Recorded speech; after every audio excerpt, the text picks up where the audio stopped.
smartphone under portion অভিয়ান regarding. এখানে বলা আছে রিভাইজড কস্ট অফ স্মার্টফোন। আগের যে অর্ডার কপিটা ছিল সেখানে কস্ট অফ স্মার্টফোনের যেটা ছিল সেটা 8,000 টাকা, এখানে রিভাইজড করা হচ্ছে বা নতুন করে করা হচ্ছে।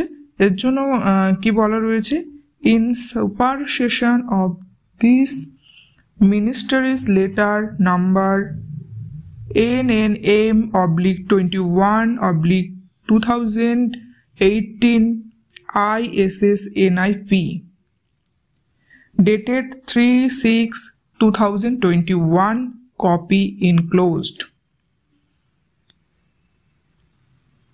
2021-এর জুন মাসে যে অর্ডার কপিটি বেরিয়েছিল মোবাইলের জন্য সেটা ক্লোজ হয়ে গেছে। এবার নতুন করে একটি অর্ডার কপি বেরিয়েছে। The undersigned is directed to convey that the revised cost of smartphone to be procured under portion Abhiyan is rupees 10,000 only, exclusive of GST। তাহলে আগের যে অর্ডার কপিটা ছিল 2021 সালে সেটা 8,000 টাকার ছিল অর্ডার কপি, সেখানে মোবাইল ফোনের জন্য 8,000 টাকা করে দেওয়া হয়েছে অঙ্গনওয়াড়ি কর্মীকে। এবারের যে রিভাইজড কস্ট করা হয়েছে 10,000 টাকা, তার মানে the minimum technical specifications for smartphones were already issued on 28 March 2023, specifying that the smartphones may support 5G।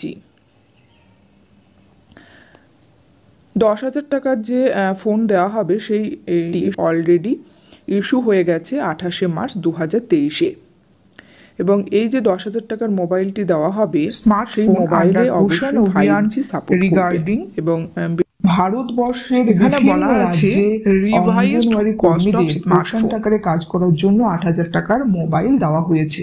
আগের যে সেটা দেওয়া ছিল সেখানে কস্ট অফ স্মার্টফোনের যেটা ছিল সেটা 8,000 টাকা হয়ে গেছে।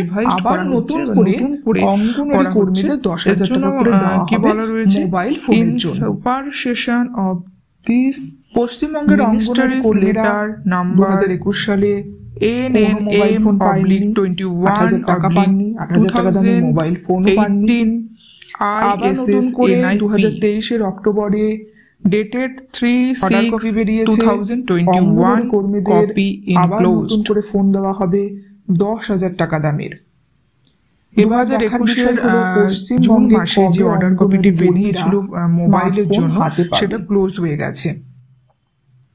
দামের তো নতুন করে একটি অর্ডার কপি বেরিয়েছে, সেটাই দেখার বিষয়।